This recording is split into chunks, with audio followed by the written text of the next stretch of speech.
రాష్ట్రంలో ఎన్నికల వాతావరణం మొదలైంది.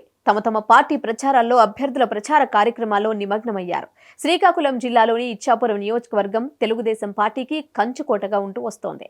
అయితే ఇక్కడ తనదైన శైలిలో ఎన్నికల ప్రచారాన్ని కొనసాగిస్తున్నారు వైసీపీ అభ్యర్థి పెరియ విజయ. ఈ పేరు చెబితేనే ఇచ్చాపురంలో అమ్మ అనే భావనతో ప్రజలు మమేకమవుతారు. కారణం ఇక్కడ ప్రజలతో ఆమె అంతగా కలిసిపోయి తమ కుటుంబ సభ్యుల్లా ఆమెను పరిగణిస్తారు. ఇటు పార్టీ వ్యవహారాల్లోనూ అటు ప్రజాసేవలో విజయకు ఎప్పుడూ విజయమే. ఇక విజయ రాజకీయ ప్రస్థానం చూసుకుంటే ఇచ్చాపురం మాజీ శాసనసభ్యులు, మాజీ వైసీపీ సమన్వయకర్త పిరియ సాయిరాజ్ సతీమణి మామ రాజారావును ఇక్కడ కింగ్ మేకర్ గా పరిగణిస్తారు. కళింగ కులానికి చెందిన సాయిరాజును వివాహం చేసుకున్న పిదప ఆమె ఉద్దానం ఫౌండేషన్ పేరుతో ఒక చారిటబుల్ ట్రస్టును నడిపి ఉద్దానం కిడ్నీ వ్యాధిగ్రస్తులకు ఉచిత అంబులెన్స్ సర్వీసులను అందించారు. ఇక భర్త సాయిరాజ్ ప్రోద్బలంతో స్థానిక ఎన్నికల్లో కవిటి మండల జెడ్పీటీసీగా బరిలో నిలిచి అఖండ మెజారిటీ సొంతం చేసుకున్నారు. దాంతో మొట్టమొదటిసారిగా ఇచ్చాపురం నుండి శ్రీకాకుళం జిల్లా పరిషత్ చైర్మన్ గా పదవి బాధ్యతలు స్వీకరించారు. అప్పటి నుండి నియోజకవర్గ అభివృద్ధికై తనదైన శైలిలో సేవలందించారు. కులం, మతం, పార్టీ, ప్రాంతం చూడమన్న జగన్మోహన్ రెడ్డి మాటలను 100% నిజం చేస్తూ నియోజకవర్గ ప్రజల మన్ననలు, అటు పార్టీ పెద్దల మనసులను గెలుచుకుంటూ ప్రజలతో మమేకమయ్యారు. జగన్మోహన్ రెడ్డి ప్రవేశపెట్టిన గడప గడపకు మన ప్రభుత్వం కార్యక్రమంలో భాగంగా నియోజకవర్గంలోని ప్రతి గడపను పలకరిస్తూ ప్రభుత్వం అందించే పథకాలే కాకుండా జిల్లా పరిషత్ నిధులు, కొందరికి తన వ్యక్తిగత నిధులతో ఆదుకున్నారు విజయ. అలా అభివృద్ధి పథకంపై ముందు నడుస్తూ ఇప్పుడు నియోజకవర్గం చూపు మొత్తం తన వైపే తిప్పుకునేలా చేశారు. ఇచ్చాపురం వైసీపీ శాసనసభ అభ్యర్థి కోసం పెద్ద యుద్ధమే జరిగింది. కొందరు తమ బలాన్ని బలగాన్ని చూపిస్తే విజయ మాత్రం తనకున్న ప్రజాబలాన్ని చూపించిందని చెప్పాలి. ఇచ్చాపురం నియోజకవర్గం టీడీపీకి కంచుకోట. ఇక్కడ గత కొన్నేళ్లుగా టీడీపీదే హవా. కానీ ఈసారి ఇచ్చాపురంలో వైసీపీ జెండా ఎగరవేయడం ఖాయమని చెప్పాలి. దానికి కారణం విజయ. అయితే ఈ నియోజకవర్గం ప్రధాన సమస్య కిడ్నీ భూతం.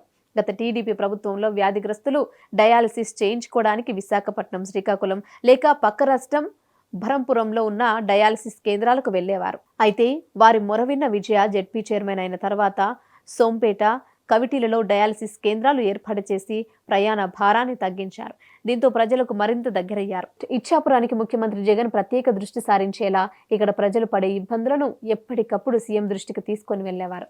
అలా అక్షరాల 2600 కోట్ల రూపాయల నిధులను కేటాయించేలా చేసిన ఘనత విజయదనే చెప్పాలి. అంతేకాకుండా బ్రిటిష్ కాలం నాటి బహుదా నది వంతెన శ్రీ స్వేచ్ఛావతమ్మ ఉత్సవాల సమయంలో కూలిపోతే తక్షణ నిధులను మంజూరు చేస్తూ తాత్కాలిక మరమ్మతులు చేసి కొత్త వంతెనకై ప్రత్యేక నిధులను కేటాయించేలా చేసిన విజయకు ఇచ్చాపురం మొత్తం దాసోహమైంది. అలా ఒక ఆడది తలుచుకుంటే ఏదైనా చేయగలదు అనేందుకు నిదర్శనం పిరియ విజయ. ఇచ్చాపురం నియోజకవర్గం నుంచి ఎమ్మెల్యే అభ్యర్థిగా నాకు జగన్మోహన్ రెడ్డి గారు చెప్పినప్పుడు మరి వేదిక పైన ఉన్నటువంటి అతిరథ మహారులు అందరూ కూడా నా అభ్యర్థాన్ని ప్రోత్సహిస్తూ ఈ రోజు వరకు కూడా నన్ను ముందుకు తీసుకెళ్ళిన ప్రతి ఒక్కరికి కూడా పేరు పేరు నా హృదయపూర్వక నమస్కారాలు తెలియజేస్తున్నాను. ఈరోజు నిజంగా నాకు చాలా ఆనందంగా ఉంది.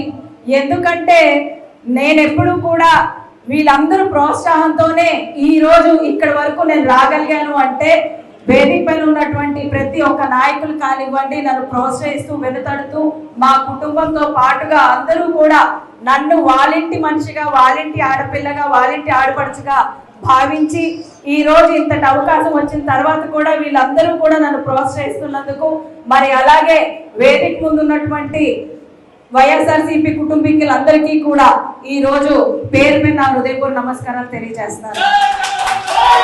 గాంధీజీ గారు ఏదైతే కలలు కన్నారో దాన్ని నిజంగా అక్షరాల ఆ కళల్ని నిజం చేసి చూపించారు. గ్రామ స్వరాజ్యం ఏదైతే కలలు కన్నారో ఈ రోజు ఒక సచివాలయ వ్యవస్థ పెట్టి ఎక్కడా కూడా ఒక రూపాయి అవినీతి లేకుండా మన ప్రభుత్వమే గడప వరకు తీసుకెళ్లే పాలని మరి జగన్మోహన్ రెడ్డి గారు తీసుకొచ్చారు. ఈ రోజు మనందరికీ తెలుసు, అంబేద్కర్ గారు నిజంగానే మన సామాజిక వర్గాలన్నీ అభివృద్ధి అవ్వాలని ఆయన ఎంతో కోరుకున్నారు. అలాంటిది ఈ రోజు జగన్మోహన్ రెడ్డి గారు అన్ని సామాజిక వర్గాలకి న్యాయం చేస్తూ మన పార్టీ సామాజిక వర్గానికి నినాదం కాదు, ఇది మన విధానం అని నేర్పించి ప్రతి ఒక్కరికి సామాజిక పరంగా అవకాశం ఇచ్చారు. మరి అందులో భాగంగానే ఈ రోజు బీసీ మహిళ అయిన నాకు ఈ రోజు అవకాశం ఇచ్చారు. మరి మనం చూసుకున్నట్టయితే జగన్మోహన్ రెడ్డి గారి పరిపాలన ఎప్పుడూ కూడా అందరినీ ఆకర్షించే విధంగానే ఉంది. ఆయన ఎప్పుడు కూడా విప్లవాత్మకమైన నిర్ణయాలతో ఈరోజు ఎన్నో సంక్షేమాలు ఇచ్చారు. ఏదైతే మనకి జ్యోతిరావు పుల్లే గారు ఆయన ఆ రోజుల్లో అనుకున్నారు, ప్రతి మహిళ చదువుకోవాలి, ప్రతి మహిళకి సాధికారత కావాలి అని. ఎప్పుడు కూడా అవి మాటల రూపంలోనే ఉన్నాయి తప్ప ఎవరు చేసి చూపించలేదు.